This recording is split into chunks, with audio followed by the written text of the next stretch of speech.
Hola, ¿qué tal? Muy buenas tardes.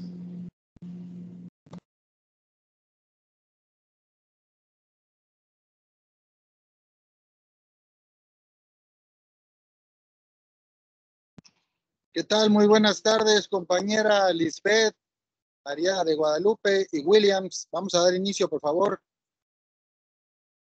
Claro, profe.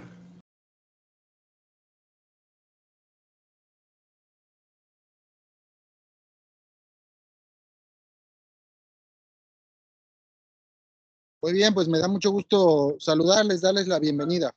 Muy bien. Felicitarles pues por sus trabajos que quedaron pendientes de la clase asincrónica de ayer lunes, que bueno, originalmente estaba programada para el viernes pasado, pero como no tenemos sesión el viernes, sino hasta ayer lunes, bueno, pues ahí está la sesión asincrónica, que tiene muchos beneficios, compañeras y compañeros, porque nos permite organizarnos en nuestro tiempo para realizar nuestra clase. Entonces, por ahí, pues un beneficio para que podamos ir llevando un poquito más ligera la materia. Vamos a ver un tema antes de continuar con nuestra lectura de la ONU, muy interesante, que quedó pendiente en la sesión pasada, que es el de la competencia, el de la determinación de la competencia en materia de derecho internacional. Hay una pregunta por ahí que nuestro compañero Williams formuló la clase anterior. Vamos a escucharla, por favor, en un momento.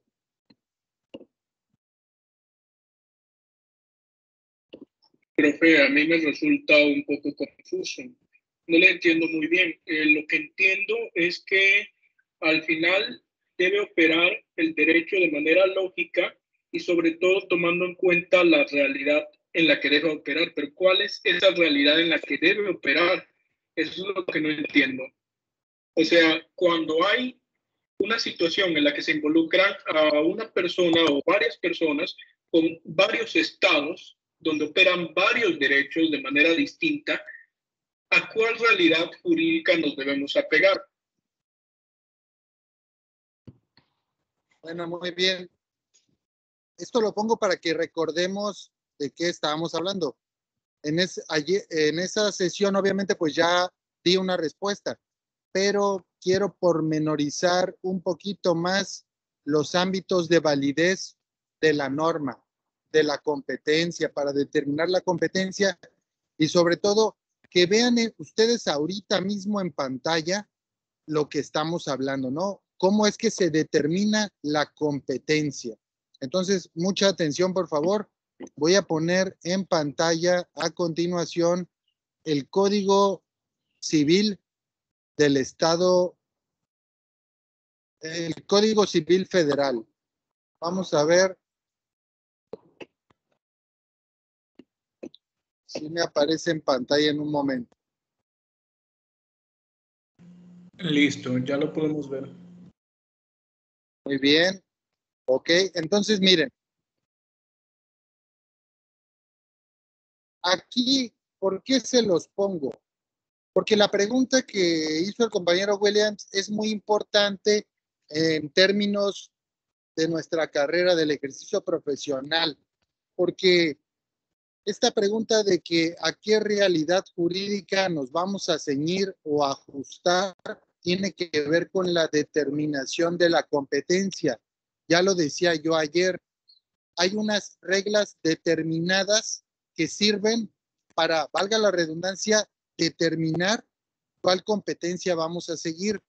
Estas reglas las estudiamos en derecho civil, en derecho penal y en todas las materias que tengan un proceso. Vamos a ver el ejemplo de la materia civil en pantalla. Entonces, bajamos nuestro código penal y le ponemos competencia. Siempre en todo código de procedimientos va a venir forzosamente un capítulo dedicado a la competencia. Sin este capítulo, no vamos a poder saber cómo trabajar en cuanto a la autoridad que va a revisar y conocer del caso.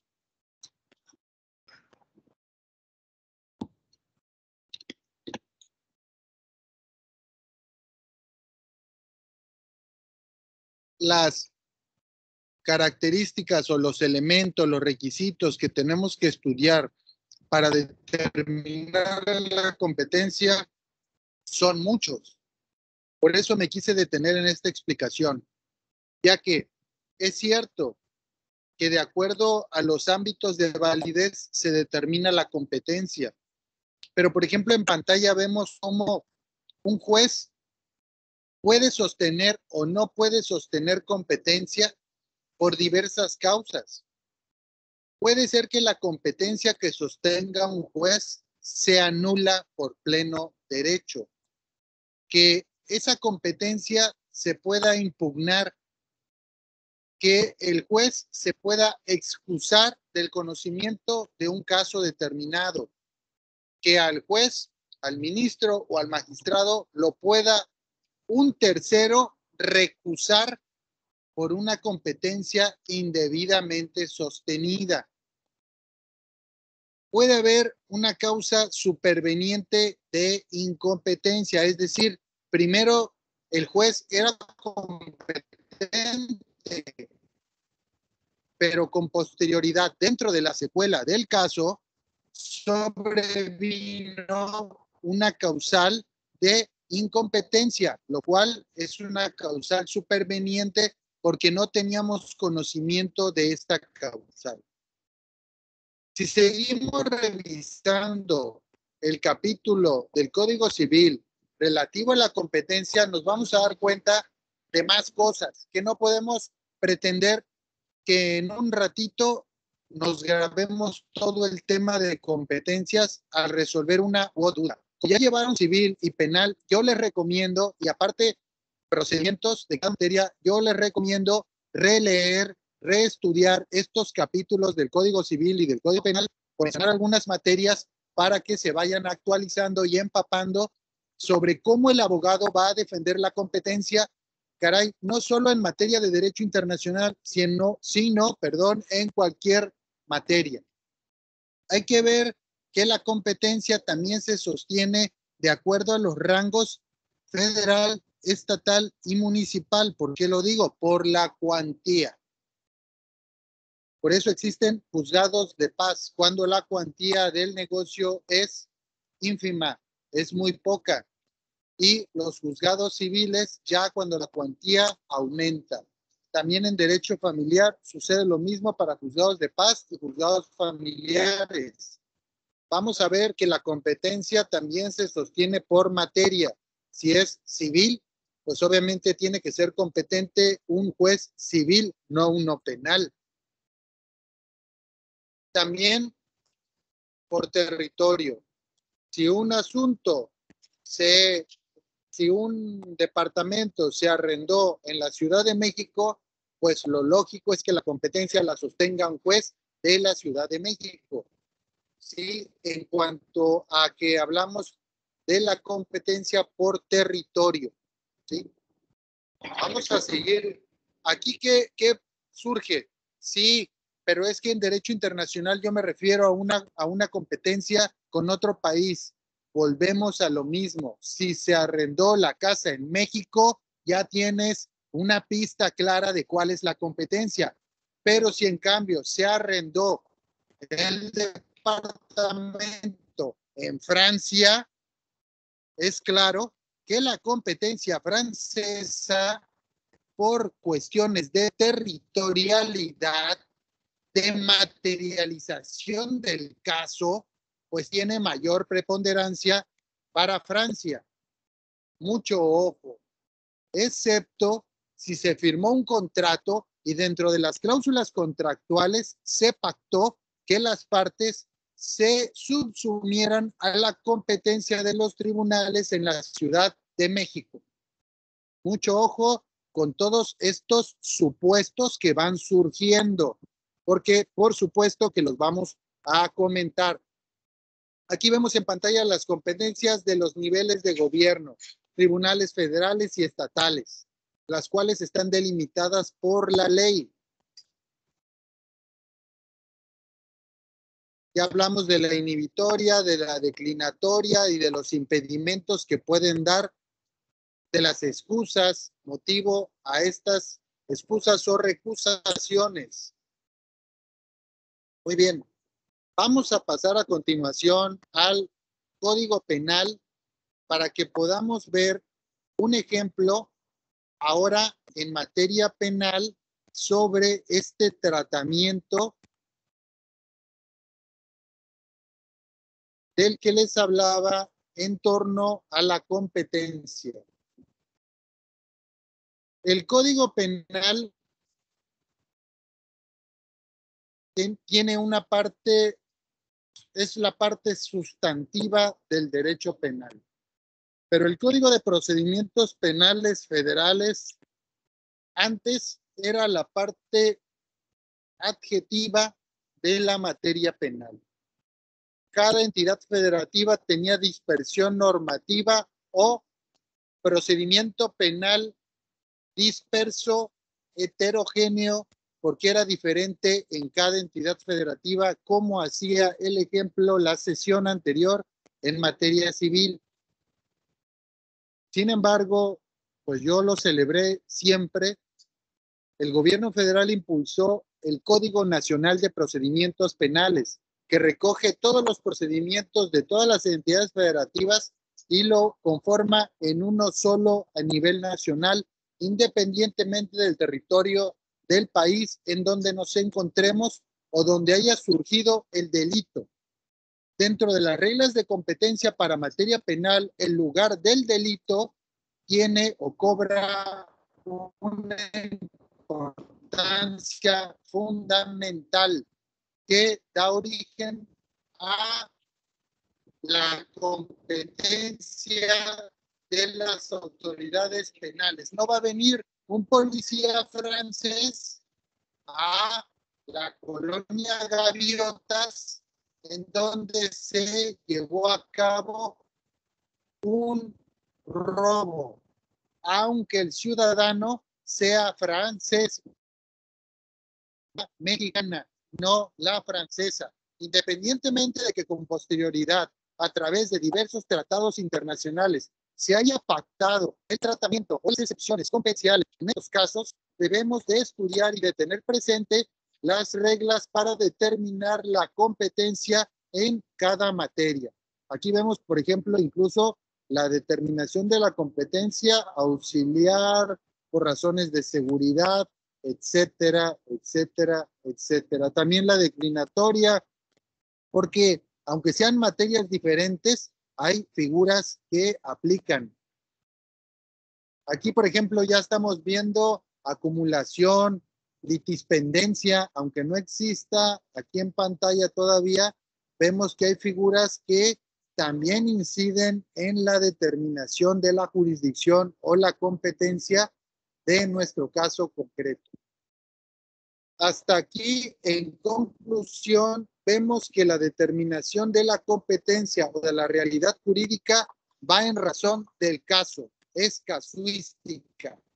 Así se dice en derecho, depende del caso. Ahora bien, voy a poner en pantalla, si no hay algún comentario hasta aquí, la situación de la competencia, pero ya en derecho internacional, porque aquí estamos recordando las determinaciones de la competencia en materia civil y penal para que se aclaren sus mentes.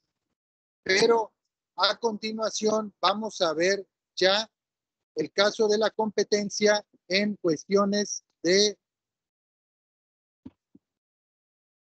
derecho internacional privado.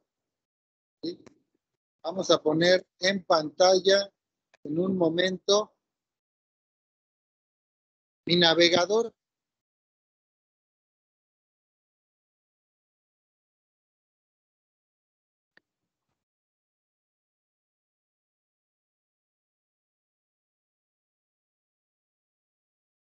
Muy bien. en pantalla, entonces ahorita ya ustedes pueden ver cómo en la publicación del Anuario Mexicano de Derecho Internacional se debaten algunas cuestiones sobre competencia. Aquí estoy subrayando, resaltando en naranja y en amarillo las veces que se trata el tema de competencia.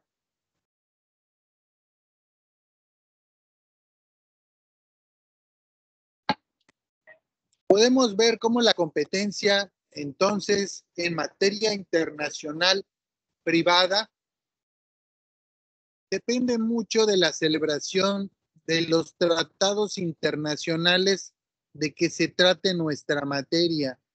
Porque en los tratados, tal como en un contrato, pueden haber cláusulas de determinación de la competencia. Aquí vemos que las limitaciones previstas en el artículo 124 constitucional que ya habíamos estudiado forman una excepción a la limitación de competencias para tratados internacionales.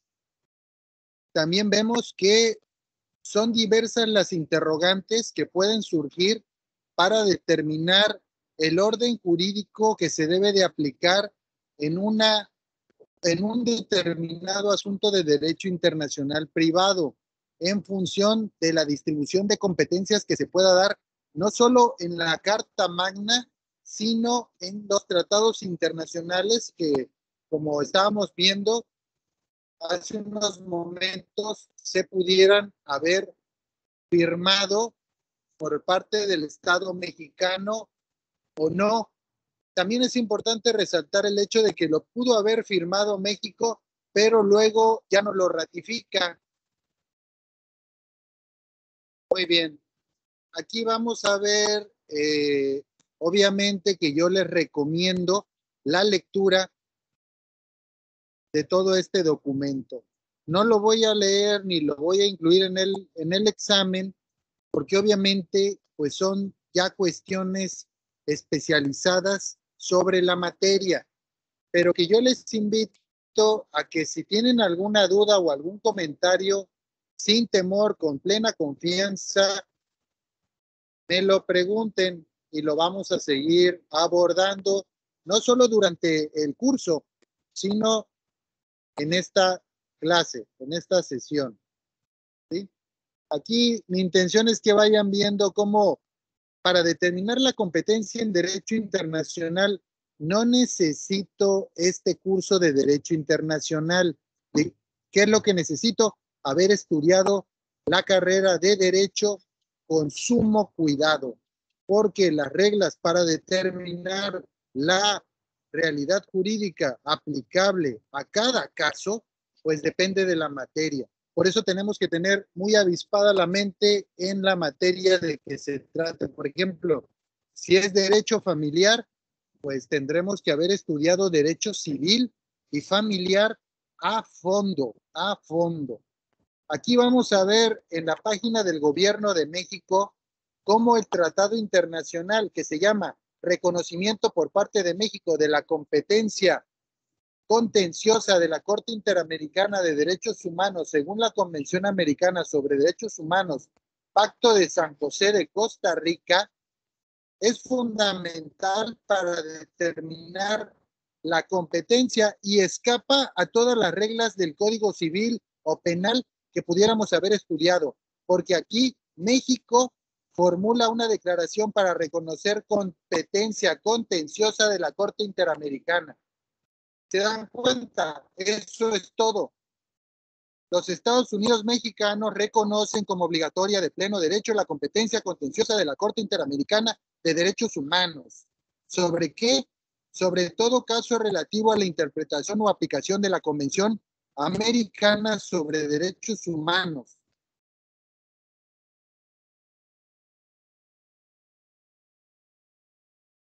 Obviamente, igual recomiendo la lectura de este tratado, pero hasta aquí nos damos cuenta cómo no debe de existir mayor duda. si surge un caso sobre interpretación de derechos humanos, México ya reconoció la competencia de la Corte Interamericana, independientemente de lo que el Código Penal o Civil pueda establecer. Ahora bien, alguien pudiera preguntar, entonces, ¿para qué sirven las reglas de determinación de la competencia que trae mi Código Penal?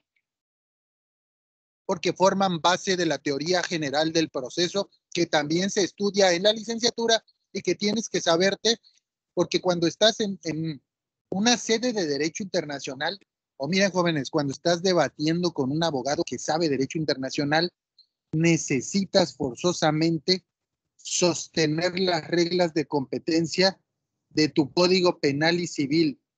La respuesta es porque el Código Penal y el Código Civil se hace en base a la doctrina de la teoría general del proceso, sobre todo inglesa, alemana, francesa. Son las más recurrentes porque son países con cotos de poder muy altos.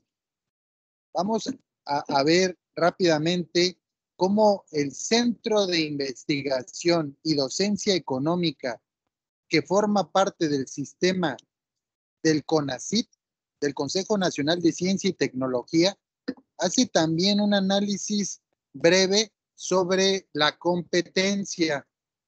Y aquí dice, por ejemplo, hablando de este convenio de derecho internacional, este convenio procura promover el comercio y las inversiones internacionales generando mayor seguridad jurídica mediante el establecimiento de reglas uniformes concebidas para fortalecer la cooperación judicial.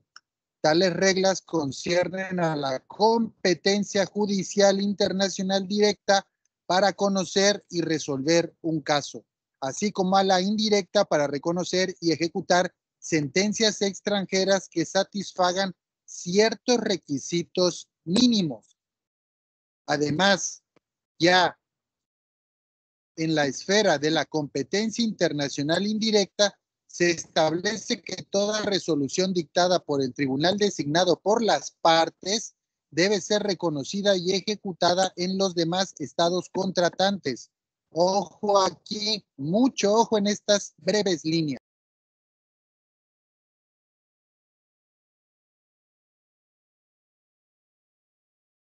Profe, perdí su audio. Sí, es que lo apagué para que reflexionaran un momento en esto que les digo. Ok, ahora sí, ¿qué pasa aquí? Si esta competencia la homologamos con un contrato, acuérdense que hace rato les decía el símil, ya lo estudiamos en la carrera todos. Quien no lo haya estudiado, no importa, aquí se lo recordamos. Cuando vas a comprar un contrato de arrendamiento a la papelería, porque te dicen, abogado, vamos a rentar un departamento, elabórate un contrato. No, es que no sé, no tengo experiencia. Bueno, cómprate uno en la papelería y ya fuiste a la papelería, lo compraste y te das cuenta de que hay una cláusula casi al final. Esta cláusula la traen casi todos los contratos al final y se llama determinación de la competencia. Como a mí, arrendador, no me conviene, mexicano, no me conviene rentarle un departamento a un francés que me va luego a querer invocar el derecho francés o a cualquier otra nacionalidad, o que esta persona se case con un francés y conecte el asunto con el fuero o la competencia francesa.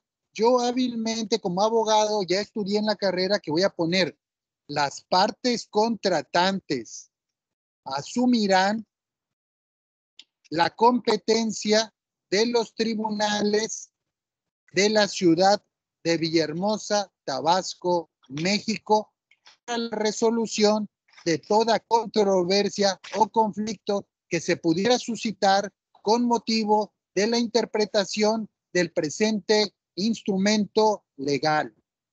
Ahora, lo que acabamos de leer aquí en estas líneas que estoy subrayando por parte de este Centro de Investigación y Docencia del CONACYT, que se supone que nadie me lo puede rebatir porque es una institución oficial que estoy citando, nos dice lo mismo. Si las partes ya acordaron una competencia internacional que se denomina indirecta, también se tiene que respetar. Dense cuenta qué interesante es esta materia de derecho internacional privado y las determinaciones de la competencia. Ahora bien, ya para finalizar este apartado, porque estoy seguro que ya tienen varias ideas en mente, vean nada más este artículo que yo obviamente pues se los comparto aquí en la caja de comentarios. Ahorita en estos instantes, estoy haciendo el esfuerzo de poner en la caja de comentarios de esta clase, de esta sesión, la dirección exacta de esta revista jurídica de la UNAM, donde se estudia cómo se determina la competencia y las facultades en México de manera coincidente y de manera, bueno, de diversas maneras. A mí me gusta mucho cómo este abogado aborda el tema porque no veo ignorancia en sus palabras. La verdad que se los recomiendo bastante. No le voy a dar lectura porque es bastante extenso, pero si gustan, sí podemos hacer un análisis rápido para que vean ustedes lo interesante. Por ejemplo, aquí tenemos la distribución de competencias entre los diversos niveles de gobierno. Ya les comentaba ese apartado, federal, estatal y municipal. ¿Cómo lo determinamos? Tomando en cuenta que la federación se para en el ring del derecho internacional para representar a México. Vemos aquí, por ejemplo, la competencia por materias y las materias reservadas para alguno de los niveles del gobierno que hablamos hace unos momentos. El ámbito territorial para la aplicación de la competencia. El poder legislativo, es decir, el Congreso de la Unión y los congresos estatales, de frente a la implantación o el establecimiento de competencias dentro de sus respectivas facultades de acción. Las facultades expresas, las facultades implícitas, vean qué interesante, hay unas que se dicen, pero otras que se encuentran implícitas, ¿sí? Hay aquí un estudio profundo de parte del abogado. No lo conozco, pero se los quise compartir. También voy a copiar la dirección de esta página del Gobierno de México, que de nueva cuenta, pues quien quiera decir que está mal esta información, pues tendrá que decir que está mal el gobierno mexicano, porque pues allí aparece en pantalla cómo el gobierno mexicano hace la explicación de los tratados y del reconocimiento de competencia por parte de esta corte. Ahora, en este otro apartado también estudiamos en el Centro de Investigación y Docencia Económica, que tiene vinculación con el CONACYT, su punto de vista con la competencia, por lo cual pues se los comparto, se los incluyo para que pues primeramente, compañeras y compañeros, vayan bien armados, bien protegidos en torno a este tema. Bueno, pues no sé si hay alguna duda que haya quedado ahí, compañero Williams, demás compañeras y compañero, adelante. Creo que ya quedó muy claro, profesor, sobre todo porque, pues bien, ya resolví esa duda y vemos que la competencia al final de cuentas la va a determinar el propio derecho y va a depender de la rama en la que estemos tratando. Y a su vez, la nación mexicana o la federación va a tomar ciertas medidas en torno a los tratados internacionales y también va a determinar la misma nación y el mismo derecho que ocupemos la competencia que vamos a tener. Así que creo que quedó muy claro eso. Gracias.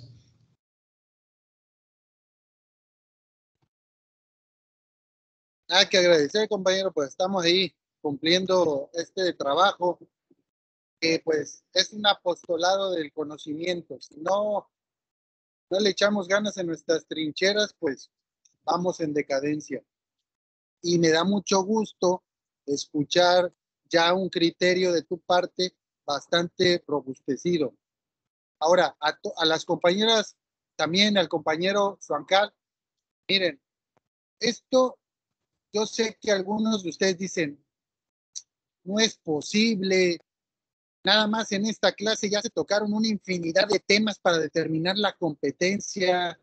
¿Cómo voy a aprenderme todo esto? Miren, señoras y señores, yo les quiero decir, esa es la característica que nos da más fácilmente dinero, porque estos asuntos no tan fácilmente te los pueden responder o resolver en una sentadita en un café.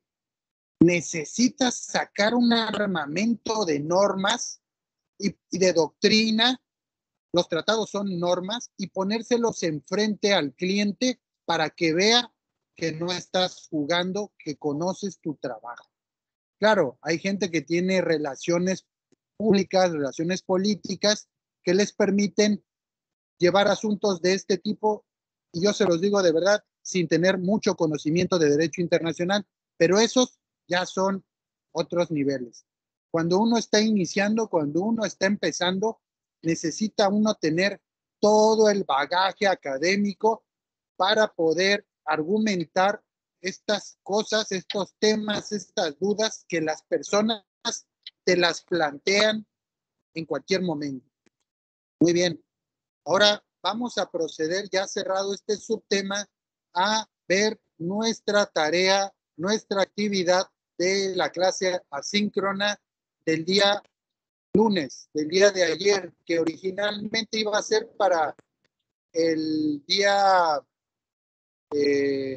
viernes. Sin embargo, pues yo quiero pedirles la tolerancia, la comprensión de que a mí me dieron otras materias totalmente distintas, en otro horario, con otros grupos.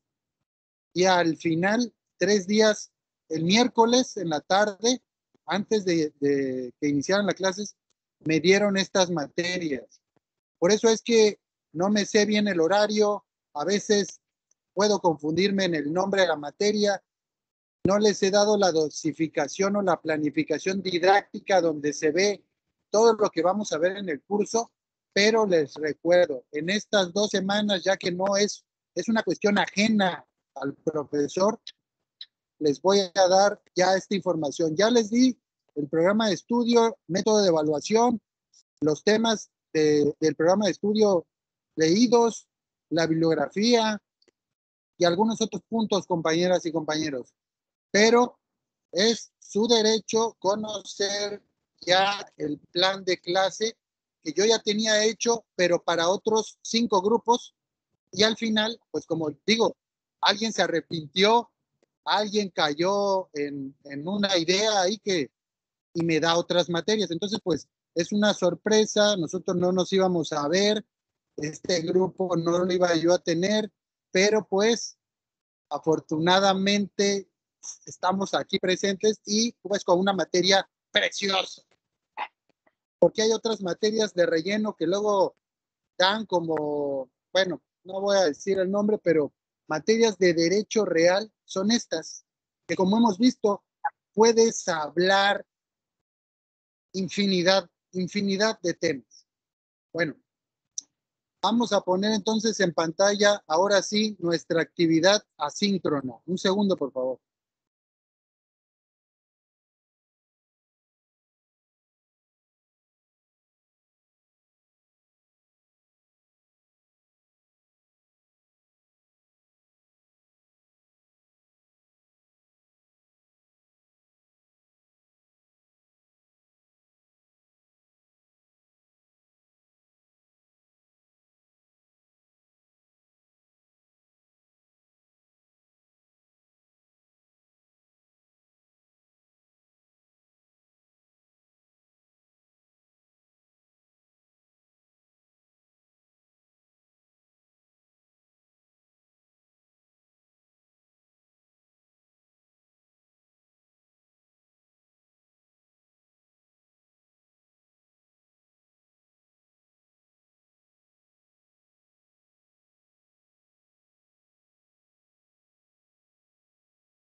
Muy bien, entonces, en esta actividad estudiamos el artículo 44 de la Constitución Política de los Estados Unidos Mexicanos.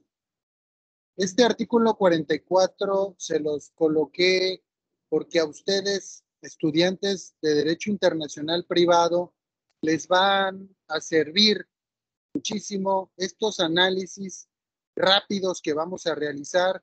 Yo quiero pedirles disculpas por la gran cantidad de temas que nos vemos los abogados obligados a manejar, pero de antemano invitarlos a que hagan ese esfuerzo para irse habituando. Muy bien.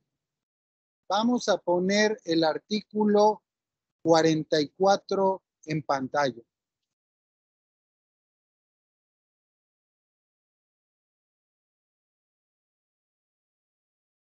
Aquí las preguntas eran, ¿qué diferencias identificas entre la Ciudad de México y el desaparecido DDF? ¿Cuál es el papel del Valle de México en relación al artículo 44? ¿Qué diferencia existe entre el ejercicio de un gobierno como existía en el DDF y el gobernador de una entidad federativa, como pudiera ser nuestro gobernador Merino Campos aquí en Tabasco? Y lo mismo en cada entidad federativa, su señor gobernador. Muy bien. Para eso, pues yo les invito primero a darle una revisada a nuestro artículo 44, pero como va de la mano con el artículo 42, nos damos cuenta, es más, el capítulo segundo incluye al artículo 44. Primero vemos qué comprende el territorio de nuestra nación. Aquí también hay que estudiar plataforma continental, zócalo submarino, etcétera, que lo vamos a ver en esta materia, si nos da tiempo, con derecho marítimo. Pero aquí hay que ver cuestiones físicas y materiales para que el abogado pueda decir, estamos acá, estamos allá, etcétera, etcétera. Si tenemos a una mujer en estado ya próximo a dar a luz en una embarcación que sale de aguas territoriales mexicanas y se interna en aguas extranjeras, ¿qué va a pasar? El niño va a ser ciudadano mexicano debido a que la embarcación tiene bandera mexicana. Muy bien. Todos esos supuestos los tenemos que ir analizando, porque estoy seguro que también tú tienes ahí conocimiento sobre esto, compañero. Hay otros efectos. Hay que ver si el padre es mexicano, si es francés, si es alemán, la esposa, qué nacionalidad es. Y esto entra en juego con lo que correctamente nos dice el compañero en relación a la bandera de la nave marítima. Ahora, segundo aspecto, ¿cuáles son las partes integrantes de la federación? Hablando de entidades federativas, mucho ojo. Alguien dice, eso ya me lo sé. Yo lo repaso. Aguascalientes, Baja California Sur, Campeche, Coahuila de Zaragoza, porque luego no sabemos el nombre, Colima, Chiapas, Chihuahua, Durango, Guanajuato, Guerrero, Hidalgo, Jalisco, México, Michoacán de Ocampo, Morelos, Nayarit, Nuevo León, cuando hablé de Monterrey, cuando hablas de Guadalajara, Jalisco, Oaxaca, Puebla, Querétaro, Quintana Roo, ya fuiste a Cancún, San Luis Potosí, Sinaloa, Sonora, Tabasco, Tamaulipas, Tlaxcala, Veracruz de Ignacio de la Llave, Yucatán y Zacatecas, así como la Ciudad de México. Bueno, entonces, ¿qué tratamiento tiene la Ciudad de México de frente a las entidades federativas? ¿Se dan cuenta por qué hice la actividad de ayer lunes? Porque la Ciudad de México, cuando se convierte en ciudad y deja de ser DDF, es porque se trata de igualar a las entidades federativas y su sistema jurídico constitucional. Adelantarles que yo en lo personal tengo una radiografía clara de todo el artículo 43.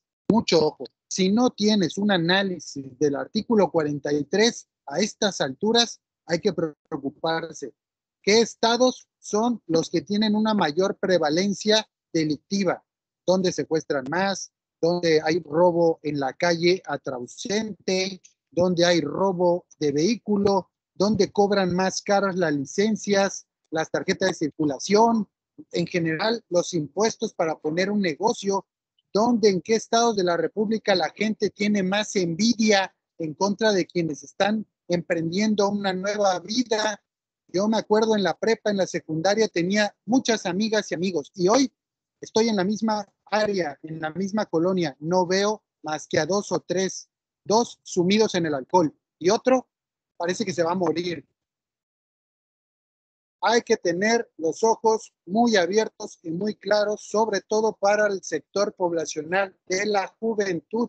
Por eso, tener una radiografía clara del artículo 43 nos puede salvar en más de una ocasión. No podemos estar sumidos solo en una entidad federativa, porque vivimos en un país y es pues de pocas inteligencias no tener ya un panorama claro sobre esto que les estoy hablando. Y además hay más panoramas de todos estos estados de la República Mexicana, cuáles tienen mayor prevalencia de enfermedades, hablando sobre todo en esta época de pandemias, pues hay que tener claro dónde es que hay focos rojos, naranjas, verdes, y las entidades federativas que tienen semáforo verde son fronterizas. ¿Por qué? ¿Cuál es el nivel de vida tanto allá en Ensenada, Baja California Sur? Es una parte de la frontera que tenemos que voltear a ver.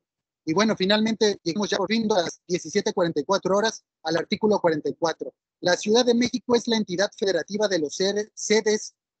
La Ciudad de México, es la entidad federativa sede de los poderes de la Unión y capital de los Estados Unidos mexicanos. Ojo, lo que les decía, ninguna entidad federativa es sede de los poderes ejecutivo, legislativo y judicial federales. Ojo, ya sé que pueden decir en Tabasco, claro que hay un poder ejecutivo, es el gobierno del estado de Tabasco representado por su gobernador y todo el aparato del poder ejecutivo. También hay un poder legislativo que es el Congreso del estado de Tabasco, no teniendo senadores, pero sí diputados que representan a la población del estado. Y finalmente tenemos un poder judicial que descansa ¿en qué? En el Poder Judicial del estado de Tabasco, que está representado por Tribunal Superior de Justicia, salas del Tribunal Superior de Justicia, juzgados de distrito de primera instancia.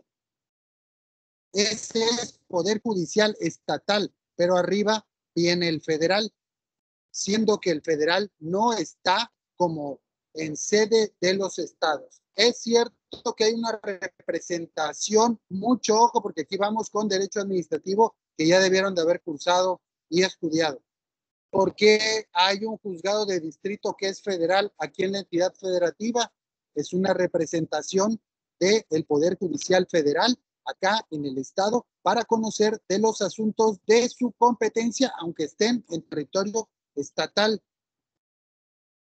El otro punto es que se trata de la capital de los Estados Unidos mexicanos. Hay un centro en el país, hay una centralización, es decir, que mientras el centro es físico, material, es que hay un centro donde está concentrado todo el poder, todas las instituciones, todos los servicios prevalentes en el país. Antes, recordarán las películas mexicanas, decía la abuelita de Joaquín Pardavé, oye hijo, ¿ya te vas a ir a la capital? Sí, sí, abuelita, ya me tengo que ir porque quiero ser abogado y la carrera de Derecho no está aquí en México, digo en Tabasco. antes de que existiera el Instituto Juárez, obviamente siendo San Juan Bautista, pudiera haberse dado el caso acá en Villahermosa. Ahorita ya tenemos, obviamente, estudios a nivel de licenciatura, pero antes también se daba esa necesidad de viajar al centro de la República cuando una concesión, por ejemplo, de la Comisión Nacional del Agua, no te la podía dar aquí una oficina en Tabasco porque no había una representación estatal. Tenías que viajar al centro del país para este tipo de cosas. Entonces, hoy en día hay una desconcentración administrativa cuando sigue dependiendo económicamente en la nómina y jerárquicamente del centro del país, y hay una descentralización cuando hay una relación jurídica clara de coadyuvación en la prestación de los servicios que el Estado originalmente le brinda a la población, pero ya hay una independencia jerárquica, ya no reciben órdenes directas, sino, repito, hay una descentralización del poder. Hay una, entonces, concentración y una centralización. Hay una desconcentración y una descentralización, que obviamente lo vamos a estudiar en base a qué. Artículo 90 de la Constitución, mucho ojo, por eso ya se los pedí que lo leyéramos, y la Ley de la Administración Pública Federal, que dice, artículo primero, la Administración Pública Federal será centralizada y paraestatal. Bueno, si continuamos, dice, esta Ciudad de México se compondrá del territorio que actualmente tiene, y en caso de que los poderes federales se trasladen a otro lugar, se erigirá en un estado de la Unión con la denominación de Ciudad de México. En su momento desapareció el Distrito Federal. Se supone que dándole seguimiento a las reformas, aquí lo subrayo, constitucionales, cuando desapareciera, ojo, el Distrito Federal se iba a erigir. Disculpe, tengo un problemita por acá. Hubo un accidente por esta zona y pues soy paramédico. Voy a ver si puedo auxiliar a las personas. Claro que sí, adelante, suerte, ya lo tomamos en cuenta. Gracias. Suerte. Muy bien, entonces, este estado, este Valle de México, nunca, ojo, mucho ojo, nunca se llegó a conformar. Yo lo esperaba, pues yo dije, ¿cómo van a hacer para adecuar esta letra constitucional a la realidad jurídica? Porque desde que leí que si entraba una enfermedad exótica en el país iban a suspender las garantías, me doy cuenta que ya tenían un plan perfilado hacia ese supuesto de hecho o ese supuesto jurídico. Pero en el caso del Valle de México, nunca se llegó a concretar, nunca se materializó, sino que se le puso Ciudad de México. Si alguien me preguntara, no sé si lo van a hacer, ¿por qué sucedió esto? A mí me parecería que fue por el afán de tener una igualdad con una entidad federativa. Si se llamara el Valle de México, asiento de los tres poderes de la Unión, igual quedaría como una región territorial administrativa, como un departamento, un distrito federal, una capital, pero no se acercaría tanto como a un estado con el nombre Ciudad de México. Ya con CDMX, Ciudad de México, ya hay una constitución en Ciudad de México, tal como sucedía anteriormente solo con las entidades federativas. Para darnos cuenta sobre este pormenor tan profundo, vamos a poner en pantalla lo que había quedado en la actividad del día de ayer, lunes. ¿Sí?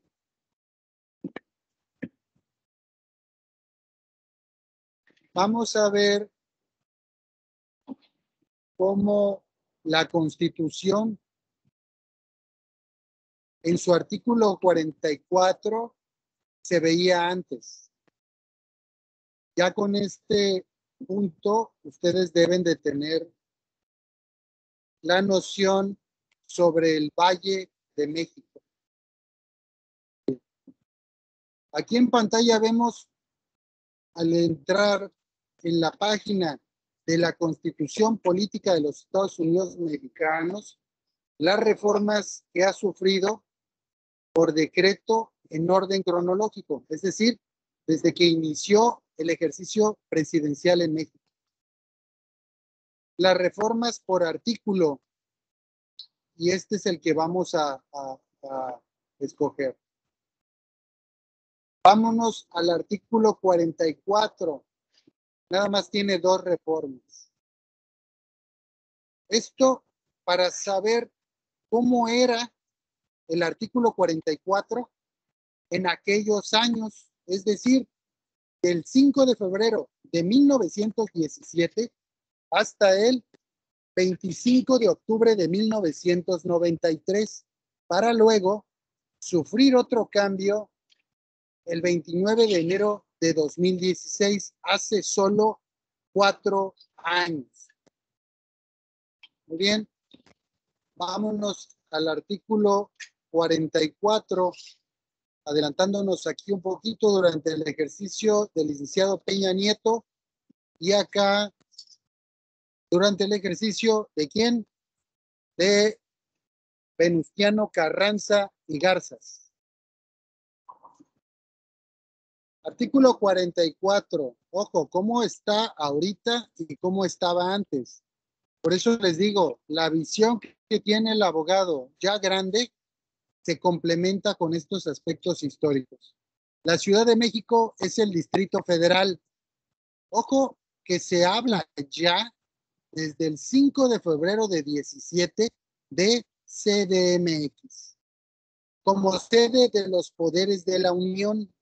O sea, ya era Ciudad de México y capital de los Estados Unidos mexicanos. Se compondrá del territorio que actualmente tiene, y en caso de que los poderes se trasladen a otro lugar, se erigirá en el estado del Valle de México, con los límites y extensión que le asigne el Congreso Federal General. Nunca se erigió en estado. Aquí, cuando dice estado, que se erige una entidad federativa que se llama Valle de México, pero no pasó. Después, cuando entra el licenciado Peña Nieto, decía, dice, la Ciudad de México es la entidad federativa, perdón, vamos a ver, antes de que yo vaya avanzando, la publicación original, para que antes, la Ciudad de México quedó igual, pero quitaron DDF, es la entidad federativa, ahí ya aclara que es una entidad, sede de los poderes de la Unión y capital de los Estados Unidos mexicanos. Se compondrá de su territorio actual y en caso que los poderes se trasladen, se erigirá en un estado con la misma denominación. Ahora, cuando se publicó originalmente, vamos a ver que los cambios no eran muchos. El Distrito Federal se compondrá del territorio que actualmente tiene. Ojo, no se le reconoce como Ciudad de México, a diferencia de la reforma del 25 de octubre de 1993. ¿Sí? Se compondrá del territorio que actualmente tiene y en el caso de que los poderes federales se trasladen a otro lugar, se erigirá en estado del Valle de México con los límites y extensión que le asigne el Congreso General. Muy bien, compañeras y compañeros, pues aquí ya tenemos respuesta a muchas de las interrogantes que fueron surgiendo durante la elaboración de este trabajo. ¿Qué diferencias hay entre la Ciudad de México y el desaparecido Distrito Federal? Bueno, la Ciudad de México ya tiene un sistema jurídico y un tratamiento como el de una entidad federativa, con una constitución, y el Distrito Federal no. Ya vimos sus diferencias constitucionales. Ya vimos el papel del Valle de México en relación al artículo 44 constitucional. Y las diferencias entre el jefe de gobierno y el gobernador es que el jefe de gobierno está mayormente limitado por el poder legislativo, ya sea que éste descanse en un parlamento o en una asamblea legislativa. Tal es el caso de cuando se le llama al jefe de gobierno, Andrés Manuel López Obrador, para que responda ante la Asamblea Legislativa del Distrito Federal su argumentación por el caso Atenco, en el que se le hacía una acusación y se le pretendía desaforar, es decir, quitar el fuero constitucional que como jefe de gobierno tenía para que no se le persiga por sus ideas o por las opiniones políticas que pudiera emitir en el ejercicio de sus funciones. Muy bien, entonces no sé si tienen alguna duda, algún comentario en torno a esta actividad o pues ya podemos dar cierre a este tema. Adelante, compañeras y compañeros, si tienen alguna duda, algún comentario, tienen el uso de la voz.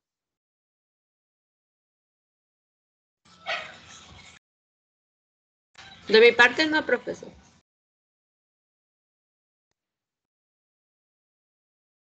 Muy bien, pues muchas gracias, de verdad,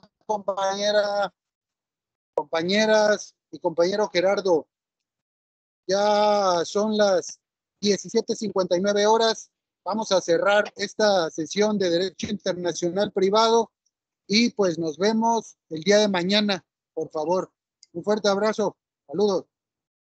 Hasta mañana, profe. Hasta mañana. Hasta mañana.